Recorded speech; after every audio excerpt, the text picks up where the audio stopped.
Monsieur le Président, chers collègues, plusieurs remarques concernant cette délibération sur la tarification 2024 des établissements et services sociaux et médico-sociaux relevant de notre compétence départementale.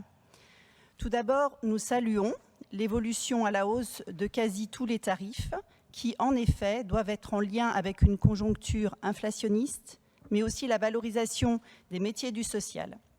Tous ici, nous le savons, et vous l'avez rappelé, ce sont des métiers complexes et usants car ils mobilisent le travailleur social d'un point de vue physique et mental. Rendre service aux personnes vulnérables, c'est donner plus que de sa personne, c'est donner de son être. Il faut beaucoup d'empathie, de bienveillance, d'écoute, de disponibilité mentale, de pugnacité et donc d'énergie. Bravo donc aux travailleurs sociaux du département de la Côte d'Or dans tous les domaines. Je pense même que nous pourrions les applaudir pour tout ce qu'ils font au quotidien.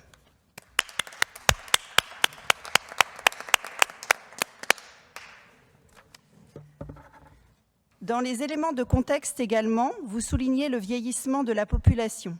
Oui, les chiffres sont clairs. En 2030, un Français sur 3 aura plus de 60 ans. Les plus de 65 ans seront plus nombreux que les moins de 15 ans pour la première fois. Bien sûr, nous attendons tous une loi bien vieillir, promise par le gouvernement, mais qui reste bloquée, disons, dans des voies ministérielles impénétrables. D'ailleurs, nous savons que vous œuvrez dans le sens de cette loi en tant que président de l'ADF, et nous le soulignons également. Toutefois, pour retrouver un équilibre dans sa pyramide des âges, la France pourrait faire le choix d'intégrer un certain nombre de jeunes étrangers qui se forment, qui travaillent et qui vivent en France. Mais là, ce n'est pas le sujet, a fortiori, une commission mixte paritaire y travaillera ce soir. Dernier élément de contexte avancé dans cette délibération, c'est celui des investissements. Le président de notre groupe l'a déjà souligné en propos liminaires, mais il est important de le rappeler, cette situation pour nous est liée à la stratégie financière choisie par votre majorité. Le groupe d'opposition a régulièrement fait part qu'il fallait investir, en particulier lorsque les taux d'emprunt étaient au plus bas. Alors, je reviens sur la tarification 2024. Deux choses. La première, sauf erreur, la seule tarification qui ne connaît aucune augmentation est celle de l'accompagnement social pour l'accueil des personnes handicapées vieillissantes. Depuis 2022, 10 000 € sont accordés par place et par an. Or, au vu de la situation inflationniste, cela nous questionne. Et la seconde, le point GIR. Donc, en commission, j'ai posé la question du tarif moyen national 2023, car seuls ceux de 2021 et 2022 figurent dans le contenu de la délibération. Donc, sur data.gouv.fr, on peut trouver les tarifs de tous les départements de 2023, du plus faible 6,60 au plus élevé 9,47. Et la Côte d'Or se situe au 29e rang. Donc, nous pouvons mieux faire. Comme le disait ma collègue Céline Maglica, si nous avions des bulletins scolaires à remplir, peut mieux faire. Ce d'autant que des départements de même strate, 400 000 à 600 000 habitants que la nôtre, proposent un tarif plus élevé, l'Aisne, le Doubs, la Saône-et-Loire, etc.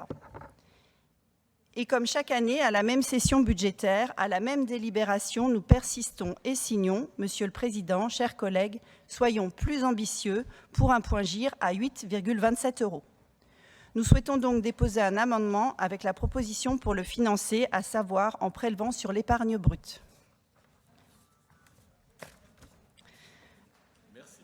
Je lis l'amendement ou je vous le dépose? D'accord, vous voulez le porter okay.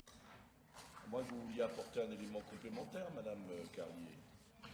Donc, mes chers collègues, Madame la rapporteure, vous vouliez ajouter un point? Donc, je vais mettre aux voix l'amendement qui est d'avis de l'adopter. Madame Maglica, vous votez avec votre groupe ou pas? Bon, très bien. Qui est d'avis de s'abstenir? Qui est d'avis de s'y opposer? Mes chers collègues, merci.